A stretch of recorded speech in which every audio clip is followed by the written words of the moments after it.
رسول رحمت، شفیع معظم، نبی محتشم، حضور ختمی المرتبت، اللہ کے پیارے، امت کے سہارے، رب کے محبوب، دانائے غیوب، مالک رقاب امم، فخر عرب و عجم، والی کون و مکان، سیاہ لا مکان، سید انس و جاں، سرور لالا رخاں، نیر تاباں، سر نشین مہوشاں، ماہ خوباں، شہنشاہ حسینہ، تتمہ دوراں، سرخیل زہرہ جمالاں، جلوہ صبح ازل، نور ذات لم یزل، باعث تکوین عالم، فخر آدم و بنی آدم، نیر بطحا، رازدار ما اوہا، شاہد ما طغا، صاحب علم نشرہ، معصوم آمنہ احمد مجتبی، حضرت محمد مصطفیٰ صلی اللہ علیہ وآلہ وسلم کے حضور ناز میں اپنی عقیدتوں،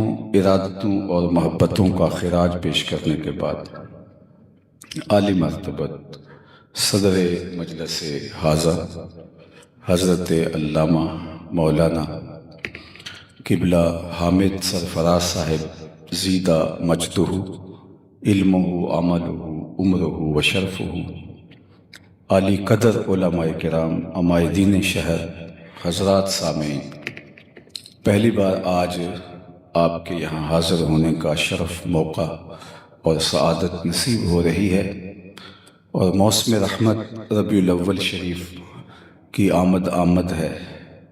کائنات کا ایک ایک ذرہ حضور علیہ السلام کے ذکر کی خوشبو سے مہک رہا ہے۔ اتنا تذکرہ ہم نے کسی کا ہوتے دیکھا نہیں جتنا میرے حضور کا ہو رہا ہے۔ میرے امام نے کہا تھا، کان جدھر لگا یہ تیری ہی داستان ہے، گھر گھر انہی کی باتیں ہیں اور ہر لب پہ انہی کی نعتیں ہیں۔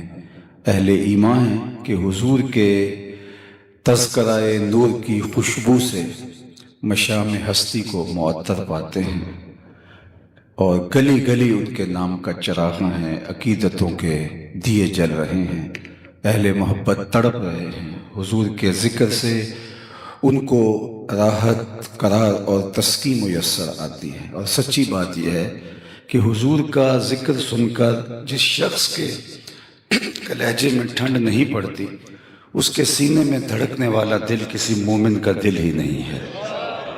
یہ ہو ہی نہیں سکتا کہ حضور کا ذکر ہو اور دل قرار نہ پائے۔ پوچھنے والے پوچھتے ہیں کہ یہ جو تم کر رہے ہو کہاں لکھا ہے؟ لکھے ہوئے کی کمی نہیں ہے۔ علامہ قبلہ حامد سرفراز صاحب تو دلائل کی دنیا کے بادشاہ ہیں، یہ آپ سے مخاطبت کرتے ہیں اور پھر دلائل کے انبار لگاتے ہیں، لیکن میں کہا کرتا ہوں، کیا حضور کے ذکر کے لیے بھی کسی دلیل کی ضرورت ہے؟ کبھی ایسا ہوا ہے کہ پھولوں کا تذکرہ چھڑا ہو اور بلبل کہے کہاں لکھا ہے؟ بات شمع کی ہو رہی اور پروانہ دلیلیں ڈھونڈ رہا ہو، اور یہ بھی ممکن نہیں کہ بات سرکار مدینہ کی ہو رہی ہو اور امتی کو کوئی دلیل چاہیے۔ محب کے لیے اس سے بڑا کوئی سرمایہ نہیں کہ کوئی اس کے محبوب کا ذکر چھیڑ دے۔ آیت ذکر نعمان لنا فإن ذکرہ هو المسک ما کررتہ یتزوع۔ امام شافعی فرماتے ہیں، میرے ممدوح نعمان بن ثابت رضی اللہ تعالیٰ عنہ کا ذکر چھیڑ دو، ان کا تذکرہ ایسی کستوری ہے، تم جو چھیڑتے جاؤ گے خوشبو پھیلتی چلی جائے گی۔ تو محب کو تو اچھا لگتا ہے کہ کوئی اس کے محبوب کی بات کرے۔ مطرب سے کہو کہ چھیڑے ذرا اس جان تمنا کا قصہ، مطرب سے کہو کہ چھیڑے ذرا اس جان تمنا کا قصہ، فرقت کے بھیانک لمحوں میں کچھ دل کو سہارا ہو جائے۔ چلو میں آپ کو ایک مجلس میں لیے چلتا ہوں جس کو منعقد ہونے کے لیے مسجد نبوی کا صحن میسر آیا۔ اللہ اکبر! ہم تو مجلس برپا کرتے ہیں اور آرزو کرتے ہیں، سنا ہے آپ ہر عاشق کے گھر تشریف لاتے ہیں، ہمارے گھر بھی ہو جائے چراغاں یا رسول اللہ۔ ہماری تو تمنا ہوتی ہے، لیکن یہاں عملاً ایسا ہوا۔ حضرت امیر معاویہ رضی اللہ تعالی عنہ سے مروی ہے کہ صحابہ کی مجلس برپا تھی، ہجوم عاشقاں تھا، اللہ کے پیارے محبوب صلی اللہ علیہ وآلہ وسلم حجرہ نور سے نکلے اور جہاں صحابہ تشریف فرما تھے وہاں حضور تشریف فرما ہوئے۔ مجمع لگا تھا، ہجوم عاشقاں تھا، عقیدتوں کے چراغ جل رہے تھے، تو آقا نے ارشاد فرمایا ما اجلسکم، صحابہ کیوں بیٹھے ہوئے ہو، جلسہ کاہے کا ہے، یہاں کیوں بیٹھے ہو؟ آپ سے اگر پوچھا جائے کہ یہ مصروفیت کا وقت ہے اور دن کے اوقات میں اتنا ہجوم کر کے یہاں کیوں بیٹھے ہو، تو آپ کا برجستہ جواب ہوگا حضور کا ذکر سننے آئے ہیں، بات ختم ہو جاتی ہے۔ حضور علیہ السلام نے پوچھا کہ ما اجلسکم، تمہیں کس چیز نے بٹھا رکھا ہے؟ تو انہوں نے جو جواب دیا وہ سنیے، جلسنا نذکر اللہ ونحمدہ علی ما ہدانا لدینہ ومنا علینا بکا۔ حضور ہمارے بیٹھنے کا مقصود یہ ہے کہ ہم اللہ کی حمد بیان کر رہے ہیں اس بات پر کہ اس نے ہمیں ہدایت دین عطا کی اور آپ کی صورت میں ہمارے اوپر انعام فرمایا، آپ جو مل گئے اس پر شکرانہ ادا کر رہے ہیں اور یہ مجلس برپا کیے ہوئے ہیں۔ بظاہر تو جب اس طرح بات ہوتی ہے تو بات ختم ہو جاتی ہے، لیکن حضور علیہ السلام نے فرمایا کیا تم اس بات پہ حلف دے سکتے ہو کہ اسی لیے بیٹھے ہو؟ تو صحابہ کو حیرت تو ہوئی ہوگی، لیکن حضور نے حلف طلب کیا تو نے جی حضور ہم حلفیہ اقرار کرتے ہیں کہ ہم اسی لیے بیٹھے ہیں، کوئی اور مقصود بیٹھنے کا نہیں ہے۔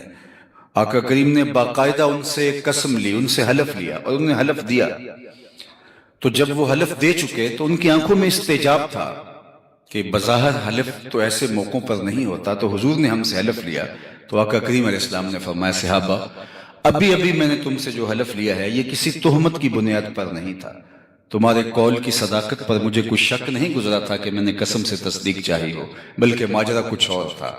تم یہاں تھے، میں حجرے میں تھا، اتانی جبریل علیہ السلام، میرے پاس جبریل امین حاضر خدمت ہوئے، فاخبرنی ان اللہ یباہی بکم الملائکہ، انہوں نے کہا محبوب آپ یہاں جلوہ گر ہیں، ذرا باہر تو نکل کے دیکھیے، آپ کے صحابہ کے اس عمل پر اللہ فرشتوں میں ناز کر رہا ہے۔ وہ عمل کون سا تھا جس پہ رب ہو کے ناز کر رہا ہے؟ وہ صحابہ مل بیٹھ کے حضور کی آمد پر اللہ کا شکرانہ ادا کر رہے ہیں۔ اللہ کی رحمتوں سے کوئی بعید نہیں ہے۔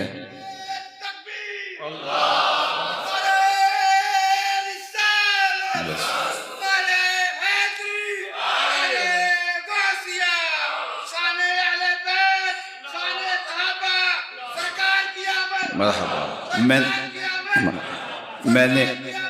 میں نے آگے بھی بڑھنا ہے تو یہ اگر نعروں کا ٹائم بھی میرے کھاتے میں ڈال دے تو اچھا ہوگا۔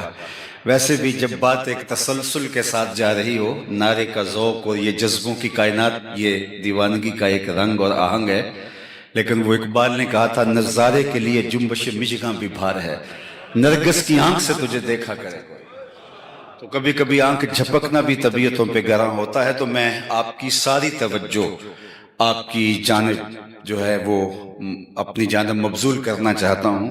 ویسے عمومی طور پہ جب نعرہ لگتا ہے تو خطیب کا جوش بڑھ جاتا ہے، لیکن میرا معاملہ تھوڑا سا مختلف ہے، میں تھوڑا سا جو ہے وہ اکھڑ سا جاتا ہوں، اس لیے میں چاہوں گا کہ میری طرف آپ کی ساری توجہ مبذول ہو تاکہ تسلسل باقی رہے۔ اللہ آپ کو جزا دے، آپ کے جذبے کو سلامت رکھے، اور باقی بھی جتنوں کے سینوں میں نعرے مچل رہے ہیں تو اللہ ان کو بھی سلامت رہے، اور انشاءاللہ آگے میلاد کے جلوس ہوں گے تو آپ عقیدتوں کا اظہار جی بھر کے کیجئے گا۔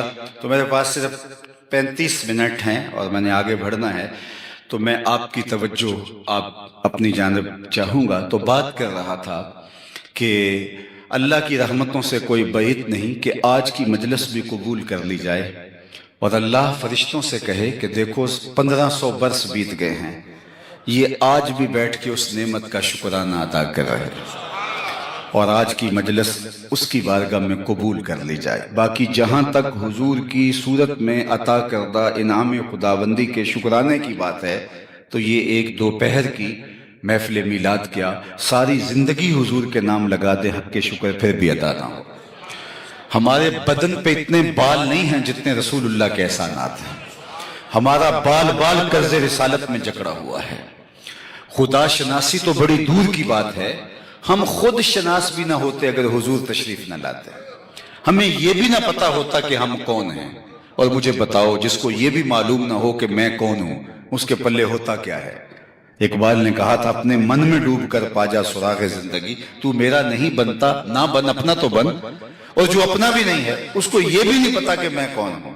دیکھو انسان اشرف المخلوقات ہونے کے باوصف، وَلَقَدْ كَرَّمْنَا بنی آدم کا تاج اس کے سر پہ رکھا ہے، لیکن بہائم کو، چوپایوں کو، حشرات الارض کو، اجرام فلکیہ کو، جلتی آگ کو، بہتے پانی کو، چلتی ہواؤں کو اپنا معبود سمجھتا ہے، مٹی کے مادوں کے آگے اپنی پیشانی کے تقدس کو پامال کرتا ہے، لکڑی کے وسن اور پتھر کے اصنام، ان کے چرنوں میں اس کی پیشانی کا تقدس پامال ہوتا ہے۔ اس کو یہ نہیں پتا تھا کہ میں کون ہوں۔ جو انسان کی خدمت کے لیے، ضرورت کے لیے، نوکری کے لیے چیزیں بنائی گئی ہیں، یہ ان کو خدا سمجھ بیٹھا ہے۔ انسان کی تاریخ تو اتنی شرمناک ہے، یہ مچھلی پکڑنے کے لیے کانٹے کے ساتھ جو کیچوا لگایا جاتا ہے، کسی زمانے میں یہ بھی انسان کا معبود رہا۔ اس نے مچھروں کو، حشرات الارض کو، چوپایوں کو، سانپوں، بچھوؤں کو، مینڈکوں کو اپنا خدا مانا، درختوں کو، پیپل اور برگد کے اشجار کو اس نے اپنا خدا مانا، پتھروں کے تراشیدہ اصنام کو اپنا خدا مانا اور پیشانی کا تقدس پامال کیا۔ یہ تو حضور آئے اور انہوں نے آ کے بتایا میاں یہ تیرے معبود نہیں ہیں، یہ تیری دہلیز کے نوکر ہیں، یہ جانور تیری سواری کے لیے، بار برداری کے لیے، تیری غذائی ضرورتوں کی تکمیل کے لیے، تجھے گوشت اور دودھ فراہم پیدا کرنے کے لیے پیدا کیے گئے ہیں، یہ چاند سورج ستارے تیری راہوں میں روشنی اجالنے کے لیے، یہ تجھے تیرے ذوق نظارہ کی تسکین کے لیے پیدا کیے گئے ہیں، یہ درخت تجھے آکسیجن فراہم کرنے کے لیے، تجھے ایندھن فراہم کرنے کے لیے، تجھے پھل فراہم کرنے کے لیے، تجھے سایہ دینے کے لیے پیدا کیے گئے ہیں، تیرے ذوق نظارہ کے قرار کے لیے پیدا کیے گئے، تیرے معبود نہیں ہیں۔ نہیں تو دیکھ چاند کو پوچھتا ہے، یہ دیکھ انگلی اٹھتی ہے وہ ٹکڑے ہو کے قدموں میں آتا ہے۔ درختوں کو پوچھتا ہے جا میں نہیں تو ہی کہہ دے تمہیں اللہ کا رسول بلا رہا ہے، درخت آ کے قدموں میں سلامی دیتا ہے۔ پتھروں کو کہہ رہا ہے، پتھر کلمے محمد عربی کے پڑھتے ہیں۔ حضرت سیدنا علی المرتضیٰ فرماتے ہیں اس پتھر کو میں آج بھی جانتا ہوں جو بعثت سے قبل حضور پر سلام پیش کیا کرتا تھا۔ درخت سلامیاں دیتے ہیں۔ حضرت یعلا بن مرہ رضی اللہ تعالیٰ عنہ فرماتے ہیں کہ ایک دن میں حضور کے ہمراہ تھا، راستے میں حضور استراحت فرمانے لگے تو میں حضور کے پہرے کے لیے کھڑا ہو گیا، تو کیا منظر دیکھتا ہوں کہ دور صحرا میں ایک درخت ہے، اس نے ہلنا شروع کر دیا، پھر وہ اپنی جگہ سے اکھڑا اور شاخوں کے بل اپنے آپ کو گھسیٹتا ہوا میرے برابر آ کے کھڑا نہیں ہو جاتا اور جھومنے لگ جاتا ہے۔ اب یہ تعجب خیز منظر میری آنکھوں کے سامنے ہے، لیکن کوئی اور نہیں ہے جس سے میں آنکھیں ملاؤں اور اس پر تعجب کا اظہار کروں، اور حضور استراحت فرما رہے ہیں۔ تھوڑی دیر کے بعد وہ واپس مڑا اور جہاں سے وہ اکھڑا تھا وہاں جا کے نصب ہو گیا۔ حضور علیہ السلام بیدار ہوئے تو میں سلام عرض کرنے کے بعد پہلی بات یہی کی، حضور وہ جو سامنے درخت صحرا میں تھوڑی دیر قبل یہ اپنی جگہ سے اکھڑا تھا، شاخوں کے بل اپنے آپ کو گھسیٹتا ہوا یہاں آیا، کھڑا رہا، جھومتا رہا، پھر واپس چلا گیا۔ آقا کریم نے نہیں کہا کہ میاں میں تو سویا تھا، تفصیل بتاؤ۔ فرمایا ھذہ شجرۃ استاذنت ربھا، یہ درخت ہے جس نے رب سے اذن طلب کیا تھا، محبوب تیرا، یا اللہ تیرا محبوب نیڑے آیا ہے، سلام نہ کر رہا ہوں، فآذن لہا، تو اس کو اجازت دے دی گئی، یہ مجھے سلام کرنے کے لیے حاضر ہوا تھا۔ درخت سلامیاں پیش کریں۔ حضرت عبداللہ ابن عباس کہتے ہیں کہ ایک بدو آ گیا اور کہا کہ میں آپ پر ایمان تب لاؤں گا اگر یہ کھجور کے پکے ہوئے خوشے آپ کی نبوت کی گواہی دیں۔ تو فرمایا تب تو مان جائے گا؟ اس نے کہا انکار کا راستہ ہی نہیں ہوگا۔ آقا نے اشارہ کیا، وہ ٹوٹ کے قدموں میں آ گیا، حضور کی رسالت کی گواہی دی۔ اب ان ٹوٹی ہوئی کھجوروں کو اسی دیہاتی کی گود میں ڈال دیتے، اس کے جھولی میں ڈال دیتے، وہ جا کے خاندان میں بانٹتا اس خوشی میں کہ مجھے ایمان کا نور نصیب ہوا ہے، یا صحابہ کو بانٹ دیتے، ساری زندگی فخر کرتے کہ معجزے سے ٹوٹی ہوئی کھجوریں کھائی تھی۔ لیکن حضور نے ان کھجوروں سے مخاطب ہو کر کے کہا کہ تمہیں جس کام کے لیے بلایا تھا وہ کام ہو گیا، اب واپس جا کے شاخ سے جڑ بھی جاؤ۔ صرف توڑنا نہیں جانتے، جوڑنا بھی جانتے۔ چاند کو توڑا نہیں، چاند کو جوڑا بھی ہے۔ اور کسی نے کہا تھا چاند کو توڑ کے جوڑنے والے ہم بھی ٹوٹی ہوئی تقدیر لیے بیٹھے۔ تو حضور علیہ السلام نے آ کے بتایا یہ تیرے معبود نہیں ہیں، یہ تیری دہلیز کے نوکر ہے، اور پوری کائنات کا چرخ انسان کے گرد گھوم رہا ہے۔ اے تماشا گاہ عالم روئے تو کجا بہرے تماشا میرا بھی، تو کدھر گھوم رہا ہے؟ یہ پوری کائنات کا چرخ تو تیرے لیے ہے۔ اب انسان کو سمجھ آئی کہ میں کون ہوں۔ اب اس کا فہم، اس کا جو ہے وہ اس کی عقل و خرد، دانش و بینش کو نور نصیب ہوا۔ اب اس کا لہجہ تبدیل ہو گیا۔ اللہ اکبر۔ اب وہ بولتا ہے ستاروں سے آگے جہاں اور بھی ہیں، ابھی عشق کے امتحان اور بھی ہیں۔ اب وہ بولتا کانپتا ہے دل تیرا اندیشہ طوفان سے کیا، نا خدا تو، بحر تو، کشتی بھی تو، ساحل بھی تو۔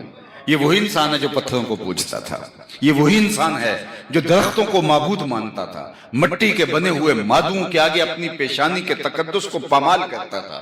اب وہی بول رہا ہے کانپتا ہے دل تیرا اندیشہ طوفان سے کیا، نا خدا تو، بحر تو، کشتی بھی تو، ساحل بھی تو۔ دیکھ آ کر کوچ آئے چا کے گریباں میں کبھی، کیس تو، لیلا بھی تو، صحرا بھی تو، محمل بھی تو۔ ناکامی کے تاج ساکی ہو گیا، میں بھی تو، مینا بھی تو، مستی بھی تو، حاصل بھی تو۔ آہ کس کی جستجو آوارہ رکھتی ہے تجھے، راہ تو، راہ رو بھی تو، راہبر بھی تو، منزل بھی تو۔ بے خبر تو جوہر آئینہ ایام ہے، تو زمانے میں خدا کا آخری پیغام ہے۔ اب یہ خلیفۃ الارض، زمین کے اوپر اللہ کا نائب ہے، اور یہ کسی کو خاطر میں نہیں لاتا۔ پیشانی فرشتوں کے بھی حضرت انسان کے آگے خم ہوتی ہے، اس کو اپنے مقام سے آگہی ہوتی ہے۔ اب یہ بولتا ہے پرے ہے چرخ نیلی فام سے منزل مسلمان کی، ستارے جس کی گرد راہوں وہ کارواں تو ہے۔ اسے اب پتا چلا کہ میں کون ہوں۔ تو راز کن فقاں ہے، اپنی آنکھوں پر عیاں ہو جا، خودی کا رازداں ہو جا، خدا کا ترجمہ ہو جا، خودی میں ڈوب جا غافل، یہ سر زندگانی ہے۔ نکل کر حلقہ شام و سحر سے جاوداں ہو جا، مسافے زندگی میں سیرت فولاد پیدا کر، شبستان محبت میں حریر و پرنیاں ہو جا، گزر جا بن کے سیل تند رو کوہ بیاباں سے، گلستان راہ میں آئے تو جوئے نغمہ خاں ہو جا۔ تیرے علم و محبت کی نہیں ہے انتہا کوئی، نہیں ہے تجھ سے بڑھ کر ساز فطرت میں نوا کوئی۔ اس کو اب پتا چلا، آنکھیں کھلی، خود سے ملاقات ہوئی تو حضور کی دہلیز پہ آ کے ہوئی۔ اور اگر یہ دہلیز نہ ملتی تو آج بھی اندھیرے میں ہوتے، آج بھی ظلمت کا مارا ہوا انسان کسی بت کے آگے سجدہ ریز ہوتا، اور جنہیں ان کا در نہیں ملا وہ آج بھی بت کے آگے ہاتھ جوڑے کھڑے ہیں۔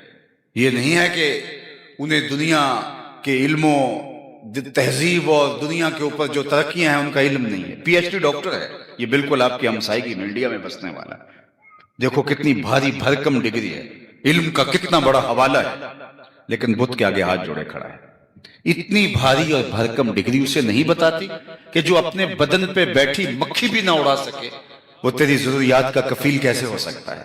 ہاتھ جوڑے کھڑا ہے۔ اور دوسری طرف M B B S doctor ہے اور گائے کے پیشاب کو تبرکن چسکیاں لے لے کے پی رہا ہے۔ اس کی طبع میں کوئی نفاست نہیں ہے، اس پیشاب سے اٹھتا ہوا تعفن اس کی طبیعت میں تقدر پیدا نہیں کرتا، لیکن وہ اس کو متبرک سمجھ رہا ہے۔ دوسری جانب میں ایک گاؤں سے تعلق رکھنے والا ہوں، اور میں نے اپنے گاؤں کی مسجد میں ایک بچے کو دیکھا کہ جو اپنے پانچے کو مل مل کے دھو رہا تھا۔ تو پانی اس نے کچھ زیادہ کھول رکھا تھا، تو میں نے جھڑکنے کے لہجے میں کہا کہ تم نے اتنا زیادہ پانی کھول رکھا ہے؟ تو وہ لجاجت بھرے لہجے میں مجھے جواب دیتا ہے، حضرت میں سکول جا رہا تھا، راستے میں گلی میں ایک جانور کے پیشاب کے چھینٹے میرے پانچے پہ گر گئے۔ وہ کوئی درس نظامی کا عالم نہیں تھا کہ جس نے نجاست خفیف و غلیظہ کے حکام پڑھے ہوں، وہ 7-8 سال کا بچہ، دوسرے یا تیسرے سال کا طالب علم، اور وہ پانچے کو مل مل کے دھو رہا ہے، پیشاب کے غیر مری چھینٹوں سے بھی اپنی جان چھڑانا چاہ رہا ہے۔ میں سوچ میں ڈوب گیا، اس ڈاکٹر کو تو سمجھ نہیں آئی، اور یہ اس 7 سال کے بچے کو ان غیر مری چھینٹوں سے بھی گھن آ رہی ہے، تو اندر سے جواب آیا وہ ہے ڈاکٹر، لیکن اس کے ہاتھ میں دامن میرے حضور کا نہیں ہے، اور یہ ہے بچہ ماں نے گھٹی میں پیاری حضور کا رکھا تھا، اس لیے تقدس اس کی روح تک اتر گیا۔ اگر زندگی کا جمال، زندگی کا حسن، زندگی کی خوبصورتی دیکھنی ہے تو محمد عربی کی چوکھٹ پہ آنا صلی اللہ علیہ وآلہ وسلم، ورنہ در بدر کی ٹھوکریں ہوں گی۔ یہاں سید سلیم گیلانی مرحوم کا ایک شعر دیکھیے۔ ویسے آج کل تو ہمارا جو نعتی ادب ہے وہ پمال کر دیا ہے، یہ جو اس وقت نئے شاعر آئے ہیں، بٹن ٹھاں کر دیتے، بٹن تاں کر دیتے، نکی جی ہاں کر دے، بازاری لفظ نعت میں مندرج کیے جا رہے ہیں۔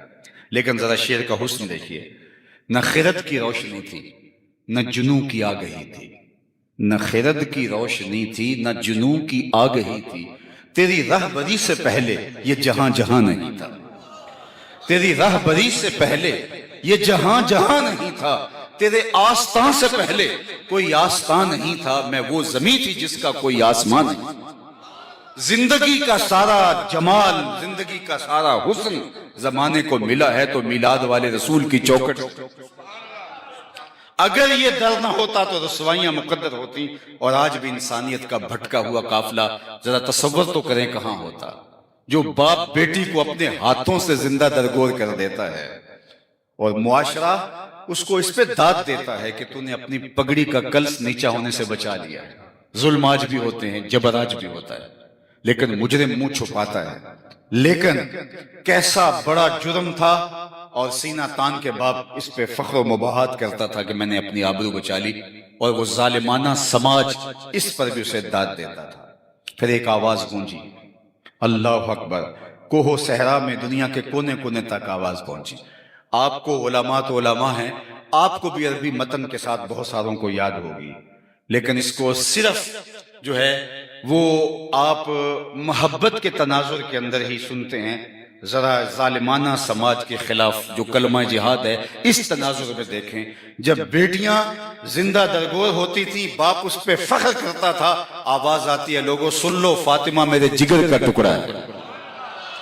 اس ظالمانہ سماج کے خلاف یہ بلند آواز اٹھتی ہے، اور دنیا کو بتایا کہ بیٹیاں جو ہے وہ زندہ درگور کرنے کے قابل نہیں ہے، بلکہ حضور کے پاس جب سیدہ زہرا پاک ملنے آتی ہیں حضور مسند پہ بٹھاتے ہیں، اللہ اکبر، تکریم دیتے ہیں، دنیا کو بتایا کہ بیٹیاں کس عزت کے لائق ہوتی ہیں، کس وقار کے، بلکہ فرمایا جو دو بیٹیاں یا دو بہنیں خدا کی رضا کے لیے ان کا نکاح کرے، پروان چڑھائے اور نکاح کر دے، جنت میں وہ اس طرح میرے نیڑے ہوگا جس طرح یہ دو انگلیاں قریب ہیں۔ تو ایک صاحب پوچھنے لگے حضرت اگر کسی کی دو بیٹیاں نہ ہوں ایک ہوں تو فرمایا اس کو بھی یہ اعزاز ملے گا۔ ذرا اس کے پیچھے دیکھیے، اس کی دو بیٹیاں نہیں ہوں گی، ایک ہوگی، تو کہاں بیٹیاں زندہ درگور ہوتی ہیں اور کہاں باپ آرزو کر رہا ہے کاش کہ میری بھی دو بیٹیاں ہوتی۔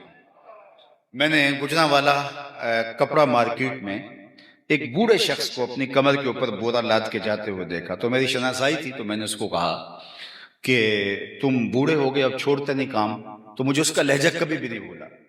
اس نے ایسے انگل شہادت والی کھڑی کی، کہا حضرت میری ابھی ایک بیٹی رہتی ہے جس کی میں نے شادی کرنی ہے۔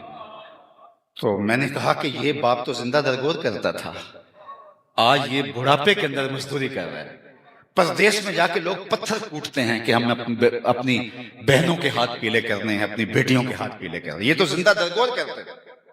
ان کے سینے میں بیٹی کا پیار کس نے ڈالا؟ جواب آیا میلاد والے رسول نے۔ اور میاں تم اس بحث میں لگے ہو میلاد منانا چاہیے یا نہیں منانا چاہیے، ساری زندگی بھی بال تو حق کے شکر پھر بھی ادا۔ آج یہ وہ ایک زمانے میں مال روڈ پہ خواتین نے وہ کتبے اٹھا کے جو ہے وہ اپنے حقوق کی بات کی تھی، اور پھر اب تو ایک لہر چل پڑی۔ تو ان زمانے میں ہم درد حال کے اندر ہم ایک ماہانہ نشست کرتے تھے، تو میں نے کہا تم بھول گئی ہو، تم آج اسلام کے خلاف بغاوت پہ اتر آئی ہو اور پردے کو بوجھ سمجھتی ہو، تم بھول گئی ہو، تمہارا تو وجود گوارا نہیں تھا لوگوں کو۔ عورت تو گالی تھی، کس لوگوں نے کہا کہ از قبیلے جن سے انسان سے نہیں ہے، ہم شکل ضرور ہے انسان کی، لیکن انسان کے بچوں کو جنم بھی دیتی ہے، پروان بھی چڑھاتی ہے، دودھ بھی پلاتی ہے، مگر انسان نہیں ہے۔ لیکن میرے حضور صلی اللہ علیہ وآلہ وسلم نے جو ہے وہ عورت کو وہ مقام دیا اور بیٹی کو اس مرتبے پہ رکھا۔ یارو عورت کو بدی کا سرچشمہ قرار دیا گیا اور کہا گیا کہ خدا کے قرب کے راستے میں رکاوٹ عورت ہے، عورت کی موجودگی میں خدا کا قرب نصیب نہیں ہو سکتا، اور میرے حضور نے فرمایا کہ مجھے عائشہ کے بستر میں وحی اترتی ہے، تم رکاوٹ بناتے ہو۔ یہاں عورت کو تو عزت ہی میرے حضور صلی اللہ علیہ وآلہ وسلم نے دی ہے، میلاد والے رسول نے دی ہے۔ خواتین کا تو زیادہ حق ہے کہ وہ اپنے بچوں کو درود کی لوریاں دیں اور اپنے گھروں کے اندر صرف میلاد کے مہینے میں نہیں ہر روز میلاد کریں، اور ان کو بتائیں کہ یہ ساری عزتیں جو زمانے کو ملی ہیں یہ رسول اللہ کے صدقے سے نصیب ہیں۔ نہ خرد کی روشنی تھی نہ جنوں کی آگہی تھی، تیری رہبری سے پہلے یہ جہاں جہاں نہیں۔ میں زنزبار میں گیا تو وہاں وہ جگہیں آج بھی موجود ہیں جہاں پوری دنیا سے غلام لا کے تو اس جزیرے میں باندھ دیے جاتے تھے۔ پھر جہازوں میں بھر بھر کے وہاں منڈی لگتی تھی اور لوگ جو ہے وہ پوری دنیا کے اوپر غلاموں کو سپلائی کیا جاتا تھا. تو آج وہاں غلام نہیں ہے، لیکن وہاں جا کے آج بھی ان جگہوں کو دیکھ کے رونگٹے کھڑے ہو جاتے ہیں. یہ وہ جگہ تھی جہاں غلاموں کو یوں بیچا جاتا تھا. کبھی آپ منڈی مویشیاں میں گئے ہیں، عید کے موقع پہ تو قربانی کا جانور لینے کے لیے ضرور جاتے ہیں، تو آپ نے دیکھا ہوگا کس طرح جانوروں کی کمر ٹٹول کے دیکھی جاتی ہے کہ اس کے وزن کا اندازہ کریں. اس کا منہ کھول کے دیکھا جاتا ہے، دانت دیکھیں اور اندازہ کریں کہ عمر کیا ہے. یہی انسانوں کے ساتھ ہوتا ہے. ان کے سر پہ کمر پہ بوجھ ڈال کے چلایا جاتا ہے، دیکھیں کہ اندازہ کریں کہ یہ کتنے زور والا ہے، پھر اس کی گولی دی جاتی. دنیا کی منڈیوں میں انسانیت کی یوں تزلیل ہوئی. بکتے تھے غلام. بردہ فروشی ایک بہت بڑا کاروبار تھا. اور پھر کتنا دردناک منظر تھا کہ باپ اور بیٹا یا دوست کی بھائی ایک اس چبوترے پہ کھڑا اور ایک اس چبوترے پہ کھڑا گولی کے لیے لائے گئے اور لوگ گولیاں دے رہے ہیں. اور پھر خرید کے ایک علاقے کے آدمی نے دوسرے ملک کے آدمی نے خرید لیا اور پھر وہ آخری ملاقات کرتے ہیں. ماں اور بیٹی کنیزیں بن کے بکنے پہ آئی ہیں اور وہ ان چبوتروں پہ کھڑی ہیں.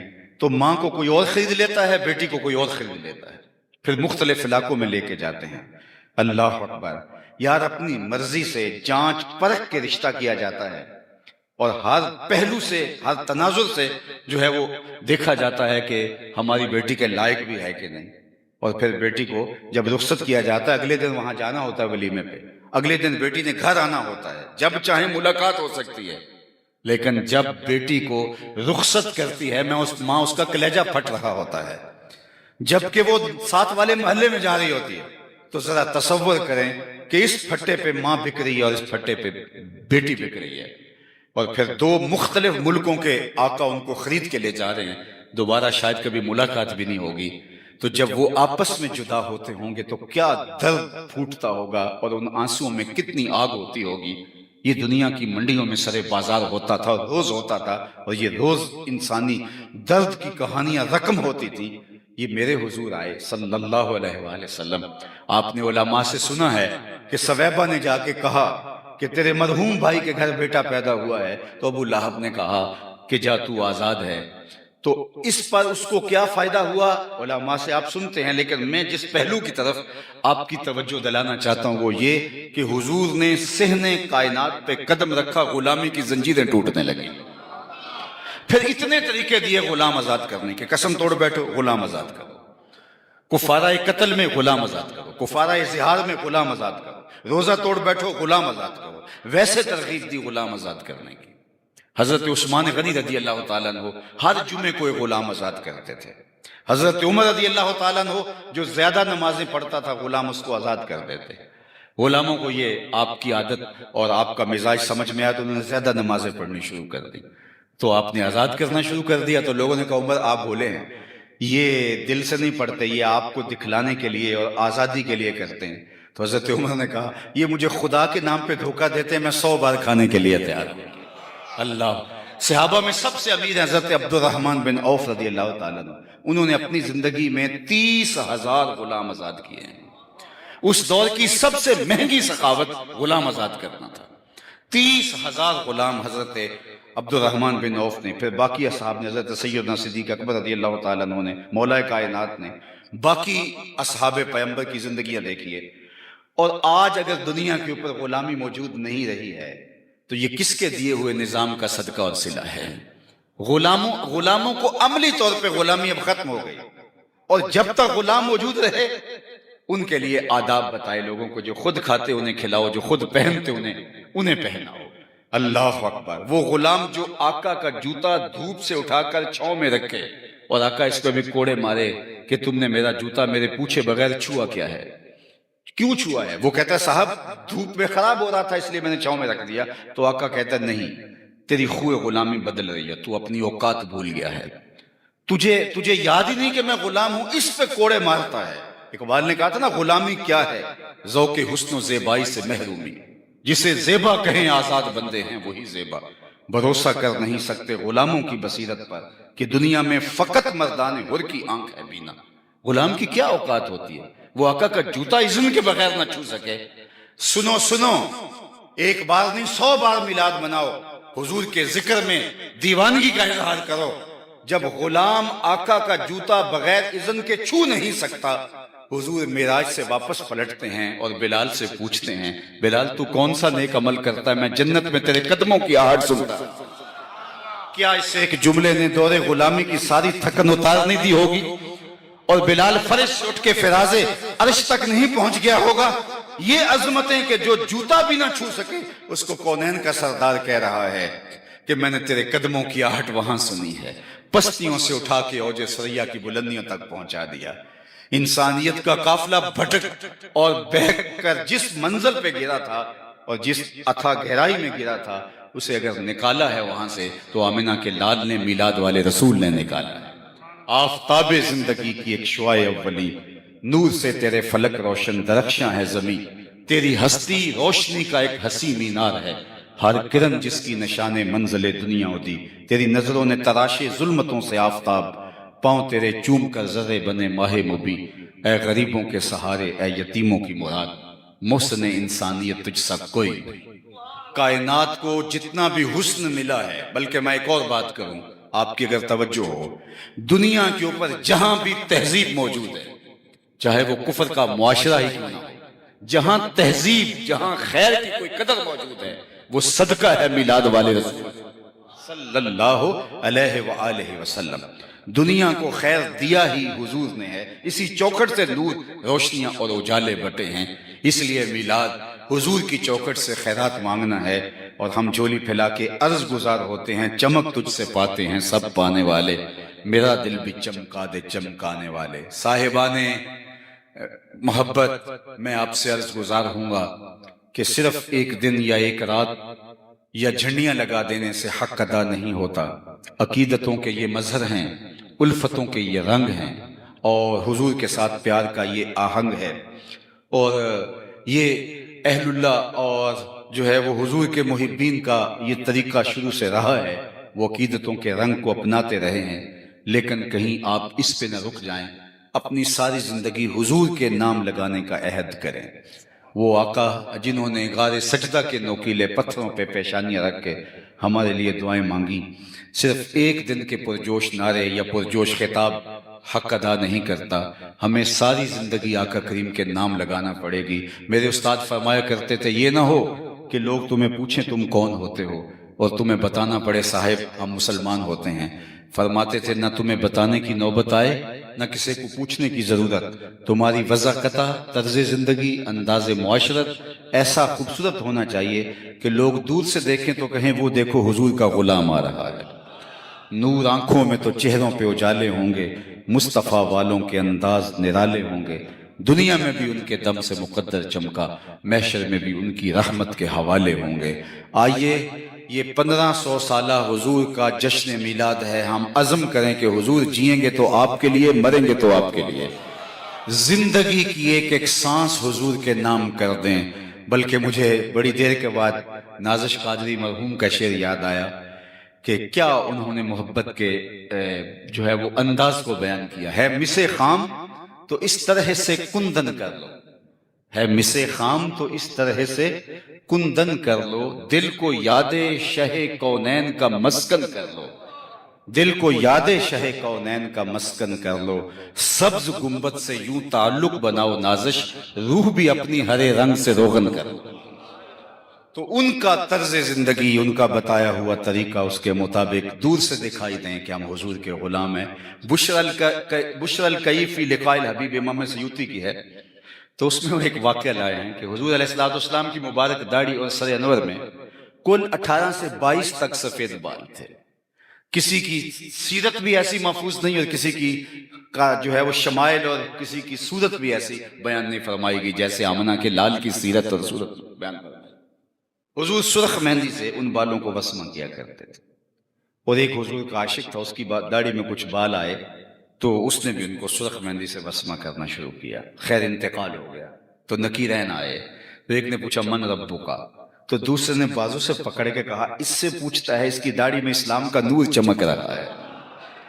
تو میں اور آپ، ہمارا نقشہ، ہماری وضاحت، طرز زندگی، انداز زیست یہ بتائے ہم حضور کے غلام، کسی کو پوچھنا نہ پڑے۔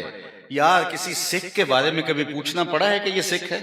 اس نے اپنے گرو کو ایسا مانا ہے. حضرت کرما والے فرمایا کرتے تھے یار ذرا سکھوں سے ہی جو ہے وہ نصیحت حاصل کر لو, انہوں نے کس طرح اپنے گرو کو مانا ہے, دور سے پہچانا جاتا ہے یہ کس کا چیلا ہے. تو حضور کے غلاموں کو بھی حضور علیہ السلام کے بتائے ہوئے طریقے پر, حضور علیہ السلام کے انداز حیات پر ایسے عمل کرنا چاہیے, دور سے پتہ چلے یہ حضور کا غلام آ رہا ہے, حضور کا عاشق آ رہا ہے.